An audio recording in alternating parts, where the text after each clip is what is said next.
बिस्मिल्लाहिर्रहमानिर्रहीम। अस्सलाम वालेकुम स्टूडेंट्स। सेकेंड ईयर फिज़िक्स में आज का हमारा टॉपिक है electromotive force and potential difference. ये दो डिफरेंट नेम्स हैं, यानी जिनको हमने सबसे पहले जो है वो डिफरेंशिएट करना है कि इन दोनों का क्या मतलब है, और दूसरे नंबर पे हमने ये देखना है कि इनमें से किस टर्म को किस यूनिट में मेजर किया जाता है, उसका क्या रोल होता है। सिमिलरली दूसरी टर्म्स के लिए भी हम ये देखेंगे। तो हम अज्यूम करते हैं कि हमारे पास एक बैटरी है और इस बैटरी को आपने एक रजिस्टर के साथ कनेक्ट किया हुआ है। यानी इसका मतलब है कि आप जानते हैं बैटरी का काम है एनर्जी सप्लाई करना, और अभी लास्ट टॉपिक में हम देख के आए हैं कि रजिस्टर जो है वो क्या करते हैं, एनर्जी को डिसिपेट करते हैं, और उनके वो जो डिसिपेशन रेट को आप पावर भी कहते हैं, जिसको पावर डिसिपेशन से हमने रिप्रेजेंट किया। मैं ये अज्यूम कर लेता हूँ कि ये जो बैटरी है इसकी जो ईएमएफ है, जिसको इलेक्ट्रोमोटिव फोर्स कहा जाता है, अभी फ़िलहाल हमें पता नहीं है कि इलेक्ट्रोमोटिव फोर्स क्या है। खैर आप अज्यूम कर लें कि इसकी ईएमएफ ई है। जैसे हम बाज़ार से सेल ख़रीदते हैं तो आप जानते हैं उस सेल के ऊपर एक उसकी जो है वो वोल्टेज लिखी हुई होती है, यानी बताया जाता है कि इसके पॉजिटिव और नेगेटिव टर्मिनल के दरमियान कितना पोटेंशियल डिफरेंस ये मेंटेन रख सकता है, तो उसको ईएमएफ कहा जाता है। फ़िलहाल आप अज्यूम कर लें आपने इसके साथ एक रजिस्टर कनेक्ट कर दिया आर। तो अब बैटरी क्या काम करेगी, हमने ये भी इसी चैप्टर में पढ़ा सोर्स ऑफ करंट, के बैटरी का काम ये होता है कि रजिस्टर के अक्रॉस यानी कांस्टेंट पोटेंशियल डिफरेंस मेंटेन करे, यानी इसका अपर टर्मिनल और लोअर टर्मिनल के दरमियान जो है वो पोटेंशियल डिफरेंस मेंटेन करेगा, और उसकी वजह से एक कांस्टेंट करंट जो है वो इसमें से पास करेगा। किसी सर्किट में करंट पास कर रहा है तो करंट की डेफिनेशन आप पहले पढ़ चुके हैं कि अगर किसी भी क्रॉस सेक्शन में से जो चार्ज मूव कर रहा है उसकी अमाउंट है डेल्टा क्यू, और वो डेल्टा टी टाइम में वहाँ से गुज़रता है, तो इस सर्किट में गुज़रने वाला करंट आई है जो कि delta Q over delta T के बराबर होगा। तो इसका मतलब है यहाँ पर अब करंट भी मौजूद है। अब हो क्या रहा है कि एक्चुअली में जो चार्जेस मूव कर रहे हैं, ठीक है, वो चार्जेस इस सर्किट में मूव कर रहे हैं। हमने कन्वेंशनल करंट को ध्यान में रखना है, यानी मैं कहता हूँ एक अमाउंट है डेल्टा क्यू पॉजिटिव चार्ज की, जो कि इधर से इस पॉइंट से मूव करती हुई इस पॉइंट तक आती है। जब वो बैटरी में दाखिल होगी तो बैटरी में दाखिल होगी इस नेगेटिव टर्मिनल से, यानी वो चार्ज की अमाउंट जो है, तो नेगेटिव का मतलब तो है लो पोटेंशियल। इसका मतलब है बैटरी में अगर वो दाखिल हुई है तो वो किस एंड पे दाखिल हुई है, लो पोटेंशियल वाले एंड में वो दाखिल होगी है चार्ज की अमाउंट। और जब वो बाहर निकलेगी तो वो लाजमी सी बात है पॉजिटिव टर्मिनल से बाहर निकलेगी। इसका मतलब है कि लो पोटेंशियल वाले टर्मिनल में जो है वो एंटर हो रहा है, और हाई पोटेंशियल वाले टर्मिनल से जो है वो क्या कर रहा है, लीव कर रहा है चार्ज। अब लो पोटेंशियल इसका मतलब है यहाँ पर उसकी एनर्जी कम थी, जब वो हाई एनर्जी वाले टर्मिनल से बाहर निकला तो इसका मतलब है उसकी एनर्जी हाई हो गई। इसका मतलब है कि बैटरी का क्या काम है कि वो जो चार्ज यहाँ से दाखिल हुआ था डेल्टा क्यू, उस चार्ज को एनर्जी डिलीवर करने के बाद, यानी उसको एनर्जेटिक करने के बाद जो है वो यहाँ से उसने क्या करवा दिया, एग्ज़िट करवा दिया। तो इसका मतलब है बैटरी क्या कर रही है, एनर्जी दे रही है। अब ये सवाल एक सेकेंडरी से सवाल है कि वो एनर्जी आई कहाँ से, तो हम ये भी जिक्र कर चुके हैं कि हर जो सोर्स ऑफ करंट होता है वो किसी न किसी नॉन इलेक्ट्रिकल एनर्जी को इलेक्ट्रिकल एनर्जी में कन्वर्ट करता है। तो इसका जवाब सीधा सा है कि ये एक सेल है, इसके अंदर इलेक्ट्रोलाइट होगा, और इलेक्ट्रोलाइट में एक केमिकल रिएक्शन होता है जो कि केमिकल एनर्जी को कन्वर्ट कर देता है इलेक्ट्रिकल एनर्जी में। तो ये इसका जवाब। अब ये जो चार्ज इतनी एनर्जी लेके निकला है, वो जो एनर्जी लेके जब यहाँ से निकला है तो वो इस रजिस्टर में से भी गुजरेगा। अब वो रजिस्टर में कहाँ से दाखिल हो रहा है, वो रजिस्टर में दाखिल हो रहा है पॉइंट ए से, जो कि पॉइंट ए कनेक्टेड है बैटरी के पॉजिटिव टर्मिनल से, और लीव कहाँ से कर रहा है रजिस्टर में, वो लीव कर रहा है पॉइंट बी से, जो कि बैटरी के नेगेटिव टर्मिनल से लीव कर रहा है। इसका मतलब है बैटरी क्या कर रही है, नीचे से उठा के ऊपर लेके जा रही है। यानी ये समझें बैटरी का काम है मोटर का, कि वो ज़मीन से पानी निकालती है और कहाँ पर ले जाती है, टैंक में। और जो रजिस्टर है इसका काम है हम इंसानों जैसा, ठीक है, कि हम क्या करते हैं, एक टैप ओपन करते हैं और पानी वो ऊपर से नीचे, ठीक है। तो इसका मतलब है रजिस्टर जो है वो क्या करेगा, इस चार्ज में जो एक्स्ट्रा एनर्जी थी जो कि बैटरी ने इसको दी थी, उस एनर्जी को कंज्यूम कर देगा, डिसिपेट कर देगा, या कंज्यूम करना ज़्यादा बेहतर है, तो वो पॉइंट बी पे जब आएगा तो थका हारा, इसका मतलब है वो सारी एनर्जी जो थी लेकर आया था वो सारी की सारी एनर्जी उसने रजिस्टर में डिसिपेट कर दी और ख़ुद फिर वापस आया। बैटरी दोबारा से उसको पंप करेगी ऊपर की तरफ एनर्जी दे के और फिर वो इस तरह से चलता रहेगा। अब ये जो बार बार सर्कल चल रहा है, ये जो चक्कर जो है वो यानी ना ख़त्म होने वाला एक चक्कर जो है वो चल पड़ा है, इसमें हर दफ़ा बैटरी जो है वो चार्जेस को एनर्जी दे रही है। तो फ़र्ज़ करें बैटरी जो एनर्जी डिलीवर कर रही है चार्जेस को वो है डेल्टा डब्ल्यू और चार्ज की जो अमाउंट है वो है डेल्टा क्यू। तो इस रेशियो को क्या कहा जाता है? इलेक्ट्रोमोटिव फोर्स कहा जाता है, यानी the energy supplied to the unit charge. एक कूलम चार्ज को ये बैटरी कितनी एनर्जी देने की एबिलिटी रखती है उसको क्या कहा जाता है? Electromotive force. अब एनर्जी का यूनिट या वर्क डन का यूनिट है जाउल, इसका यूनिट है कूलम, तो जाउल पर कूलम, और इसको हमने कहा था ये किसके बराबर होता है? वोल्ट के। इसका मतलब है इलेक्ट्रोमोटिव फोर्स। अब नाम से यानी मिसलीडिंग सा नाम है फोर्स, फोर्स का मतलब होता है कि वो न्यूटन में मेजर होनी चाहिए, लेकिन ये इलेक्ट्रोमोटिव फोर्स है। तो ये है पोटेंशियल डिफरेंस का ही जो है वो एक दूसरा नेम है, ठीक है, लेकिन आपने इसको फोर्स जो है वो नहीं समझना। तो ये आपके पास एक बेसिक रिलेशन हमारे पास आ गया। अब होगा क्या कि ये जो एनर्जी इस केस में हमने अज्यूम किया था कि बैटरी है, बैटरी के साथ रजिस्टर है और बैटरी को हम आइडियल बैटरी समझ रहे हैं, यानी इसके अंदर कोई किसी किस्म का लॉस नहीं है। लेकिन प्रैक्टिकली ऐसा नहीं होता। प्रैक्टिकली क्या होता है कि हर जो सोर्स होता है करंट का उसकी अपनी एक इंटरनल रेजिस्टेंस होती है। वो इंटरनल रेजिस्टेंस किस लिए होती है? क्योंकि अब देखें ये जो अगर सेल की एग्जांपल लें, सेल के अंदर हमने कहा इलेक्ट्रोलाइट है, इलेक्ट्रोलाइट केमिकल सॉल्यूशन है। तो जब चार्जेस ने नेगेटिव से पॉजिटिव की तरफ जाना है तो लाजमी सी बात है वो इलेक्ट्रोलाइट के मॉलिक्यूल से भी टकरा सकते हैं, यानी इनइलास्टिक कोलिजन हो सकते हैं रास्ते में। इसका मतलब है कुछ ना कुछ एनर्जी चार्जेस की क्या हो जाएगी? ज़ाया ज़रूर होगी। तो वो उसको हम क्या कहते हैं? इंटरनल रेजिस्टेंस, और उसको स्मॉल आर से धर किया जाता है। ये कैपिटल आर का मतलब है एक्सटर्नल रेजिस्टेंस, या इसको लोड रेजिस्टेंस भी कहा जाता है। लोड एक ऐसे सर्किट को कहा जाता है जो इलेक्ट्रिकल एनर्जी को किसी और तरह की एनर्जी में कन्वर्ट करने की एबिलिटी रखता है। मतलब मैं अगर यहाँ पर कह दूँ कि मैंने यहाँ पर एक डीसी फ़ैन लगाया हुआ है, तो डीसी फ़ैन क्या करेगा? इस बैटरी की इलेक्ट्रिकल एनर्जी को कन्वर्ट करेगा मैकेनिकल एनर्जी में, रोटेशनल काइनेटिक एनर्जी जिसे आप कह लें, ठीक है। दूसरे नंबर पे अगर मैं यहाँ पर बल्ब लगा हुआ होगा तो लाजमी सी बात है ये इलेक्ट्रिकल एनर्जी जो है वो कन्वर्ट हो रही है ऑप्टिकल एनर्जी में, यानी लाइट एनर्जी में कन्वर्ट हो रही है।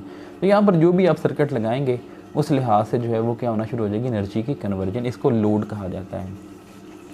अब इसका मतलब ये हुआ कि इंटरनल रेजिस्टेंस भी है। तो आप ये कहेंगे कि अगर आइडियली आपने किसी भी बैटरी का सिंबल बनाना है तो जस्ट यूँ बना दें, एक पॉजिटिव टर्मिनल, नेगेटिव टर्मिनल, दो वर्टिकल बार्स, लार्जर बार जो है वो क्या है? पॉजिटिव टर्मिनल, स्मॉलर बार जो है वो नेगेटिव टर्मिनल को रिप्रेजेंट कर रही है, और इसका सिंबल आप ई जो है वो यूज़ कर लें क्योंकि इसकी ईएमएफ हम जान चुके हैं अब।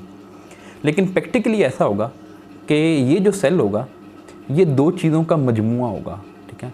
किन दो चीज़ों का मजमूआ होगा? ये इन दो चीज़ों का मजमूआ होगा कि आप ये समझेंगे कि इसके अंदर एक प्योर बैटरी लगी हुई है, आइडियल बैटरी, और उसके साथ सीरीज़ में उसकी इंटरनल रेजिस्टेंस है। यानी ये समझें कि बाज़ार से आप सेल ख़रीद के लाए, उस सेल के आपको तो दो टर्मिनल मिल रहे हैं, एक लेफ़्ट टर्मिनल और एक राइट टर्मिनल, लेकिन आप ये देखें कि उसके अंदर जो चीज़ मौजूद है उसका जो इक्विवेलेंट मॉडल है वो ये है कि एक बैटरी है, प्योर बैटरी जिसकी ईएमएफ ई है, और उसके साथ सीरीज़ में क्या लगी हुई है? एक इंटरनल रेजिस्टेंस लगी हुई है।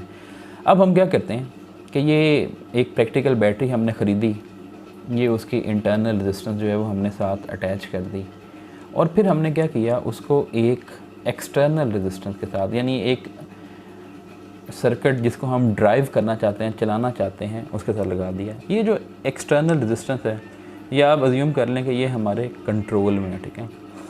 अब ये अगर हमारे कंट्रोल में है तो इसका मतलब है ये वेरिएबल है, आप इसकी वैल्यू को कम या ज़्यादा कर सकते हैं। हम देखेंगे कि इस रजिस्टर, ये वेरिएबल रजिस्टर है, इस रजिस्टर के साथ हम यहाँ पर क्या लगा देते हैं? एक वोल्ट मीटर लगा देते हैं। वोल्ट मीटर एक इलेक्ट्रिकल डिवाइस है, इंस्ट्रूमेंट है जो पोटेंशियल डिफरेंस मेजर करने का काम आता है। तो ये इस रजिस्टर के दोनों टर्मिनल्स के दरमियान जो है पोटेंशियल डिफरेंस मालूम कर सकता है, या कन्वर्सली यूँ भी कह सकते हैं कि ये जो बैटरी के दोनों टर्मिनल है, क्योंकि ये रेजिस्टेंस कोई एक्चुअल रेजिस्टेंस तो नहीं है यानी जो हमने खुद से लगाई हो, ये तो एक इंटरनल रेजिस्टेंस है, यानी ये तो सेल के मॉडल के अंदर बिल्ट इन जो है वो मौजूद है। तो आप ये देखें कि इसका लेफ़्ट टर्मिनल और इसका राइट टर्मिनल भी इसके साथ जुड़ा हुआ है। इसका मतलब है कि जो वोल्ट मीटर है ये पोटेंशियल डिफरेंस मेजर करेगा, उसे कहा जाता है टर्मिनल पोटेंशियल डिफरेंस, यानी बैटरीज़ के दोनों टर्मिनल्स के दरमियान कितना पोटेंशियल डिफरेंस जो है वो मौजूद है। अब आप देखें कि इस वक्त ये जो सर्किट है, इस सर्किट में एक करंट पास करेगा। करंट होता है टोटल ईएमएफ, वो है E divided by total resistance. एक रेजिस्टेंस ये इंटरनल है और एक है एक्सटर्नल, तो ये आ जाएगा R प्लस R। अगर आप इसको रीअरेंज करें तो E इज़ इक्वल टू, ये जो R प्लस R है ये I के साथ आके मल्टीप्लाई हो जाएगा और 1 बाय 1 आप इसको मल्टीप्लाई कर दें, I small r multiplied by I capital R। ये जो I कैपिटल R है ये एक्चुअली में क्या है, ये है potential difference across the terminal of this register. और एक्सीडेंटली जो इस रजिस्टर के टर्मिनल हैं वही बैटरी के टर्मिनल है, क्योंकि आपने रजिस्टर को बैटरी के क्रॉस ही तो जो है वो अटैच किया हुआ है, इसलिए इसको टर्मिनल पोटेंशियल डिफरेंस कहा जाएगा। मैं इसको टर्मिनल पोटेंशियल डिफरेंस कह देता हूँ और मैं फ़िलहाल इसको VT से ज़ाहिर कर देता हूँ। तो VT इज़ इक्वल टू क्या है, IR। अब यहाँ से अगर IR की वैल्यू निकाल लें तो वो किसके बराबर होगी, ये वाला I स्मॉल r उधर आके माइनस हो जाएगा, तो आ जाएगा E minus I into small r। तो ये हमारे पास टर्मिनल पोटेंशियल डिफरेंस का फॉर्मूला आ जाएगा E minus I into small r। अब ये जो टर्मिनल पोटेंशियल डिफरेंस है इसमें हम देखते हैं, फ़र्ज़ करें कि स्टार्ट में यहाँ पर जो है वो एक स्विच लगा हुआ था और वो स्विच ओपन था। अगर ओपन था तो इसका मतलब है इस सर्किट में से कोई करंट जो है वो सेटअप नहीं होगा, करंट पास नहीं करेगा। तो ओपन सर्किट के केस में I की वैल्यू क्या हो जाएगी, 0। और अगर I 0 हो जाएगा तो टर्मिनल पोटेंशियल डिफरेंस किसके बराबर आ जाएगा, E के बराबर। इसका मतलब है ओपन सर्किट ऐसा है कि करंट तो सर्किट में कोई पास नहीं कर रहा, यानी करंट मौजूद नहीं है। अगर करंट मौजूद नहीं है तो इस रजिस्टर के क्रॉस कोई पोटेंशियल डिफरेंस भी जो है वो मौजूद नहीं होगा। लेकिन बैटरी के जो दोनों टर्मिनल्स हैं उनके क्रॉस जो है वो टर्मिनल पोटेंशियल डिफरेंस एग्जैक्टली किसके बराबर है, E के बराबर। इसका मतलब है EMF मौजूद है। तो इसका मतलब बैटरी के साथ अगर आप स्विच लगा के ओपन कर दें तो इसका ये मतलब नहीं है कि बैटरी की जो एबिलिटी है एनर्जी डिलीवर करने की वो ख़त्म हो गई है। बैटरी में अभी भी एनर्जी डिलीवर करने की जो है वो एबिलिटी मौजूद है। ये तो आपकी मर्ज़ी है कि आपने स्विच को ओपन किया, आप वो एनर्जी जो है वो हासिल नहीं करना चाहते बैटरी से। तो ये अगर आप इस स्विच को जो है वो अर्थ करें क्लोज़ कर देते हैं तो अब करंट पास करेगा। अब करंट ज़ीरो नहीं होगा बल्कि क्या होगा, नॉन ज़ीरो होगा। अगर नॉन ज़ीरो है तो उसका मतलब है कि ये जो I इंटू R है ये वाली टर्म भी क्या होगी, नॉन ज़ीरो। और जब किसी भी नंबर में से कोई और दूसरा नंबर सब्ट्रैक्ट कर दिया जाए तो आंसर क्या हो जाता है, कम हो जाता है। इसका मतलब है इस केस में जब आपने सर्किट को क्लोज़ किया हुआ होगा टर्मिनल पोटेंशियल डिफरेंस EMF के मुकाबले में क्या हो जाएगा, कम हो जाएगा। इसका मतलब है कि जो ज़्यादातर केसेस में जब बैटरी एनर्जी सप्लाई कर रही होती है तो टर्मिनल पोटेंशियल डिफरेंस EMF के मुकाबले में कम होता है। उसकी रीज़न ये कि कुछ ना कुछ एनर्जी इस सेल के अंदर इंटरनली क्या हो रही है, ज़ाया हो रही है। ये जो I इंटू R है ये वो वाली एनर्जी है जो इस सेल के अंदर ही क्या हो रही है, डिसिपेट हो रही है। ठीक है, तो अब यहाँ से आप इन दोनों का डिफरेंस देखें, इलेक्ट्रोमोटिव फोर्स का और पोटेंशियल डिफरेंस का। इलेक्ट्रोमोटिव फोर्स क्या चीज़ है, ये वो एनर्जी है जो बैटरी 1 कूलम चार्ज को प्रोवाइड करती है। ठीक है, energy supplied to the unit charge by the battery is called electromotive force. Potential difference उस वक्त होगा जब करंट सर्किट में से पास करेगा। अब करंट जब इसमें से पास करेगा तो हमने कहा कि जब भी चार्जेस ये इस पॉइंट से इस पॉइंट पे आएंगे तो वो अपनी एनर्जी ज़ाया करके आएंगे। तो आप यूँ कह सकते हैं the energy dissipated by unit charge in the load. ये जो लोड है या एक्सटर्नल रेजिस्टेंस है इसमें जो एनर्जी डिसिपेट की वो उसको क्या कहा जा रहा है, पोटेंशियल डिफरेंस कहा जा रहा है। तो इसका मतलब है अब आप सिंपली लिख सकते हैं जो EMF है ये क्या चीज़ है, ये वजह है, ये कॉज है। और जो पोटेंशियल डिफरेंस है वो क्या है, वो इसका अफेक्ट है। जब तक EMF नहीं होगी पोटेंशियल डिफरेंस भी जो है वो नहीं होगा। अगर EMF मौजूद है तो उस वक्त पोटेंशियल डिफरेंस हो सकता है। तो इसका मतलब ये हुआ कि एक कॉज है और दूसरा जो है वो उसका अफेक्ट है।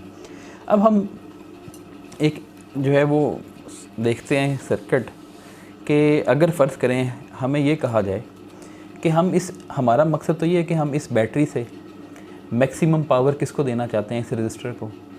हम तो ये चाहते ही नहीं है कि इंटरनली जो है वो एनर्जी ज़ाया हो, लेकिन हमारी मजबूरी है कि हर सेल प्रैक्टिकल सेल होता है, उसके अंदर कुछ ना कुछ इंटरनल रेजिस्टेंस होती है।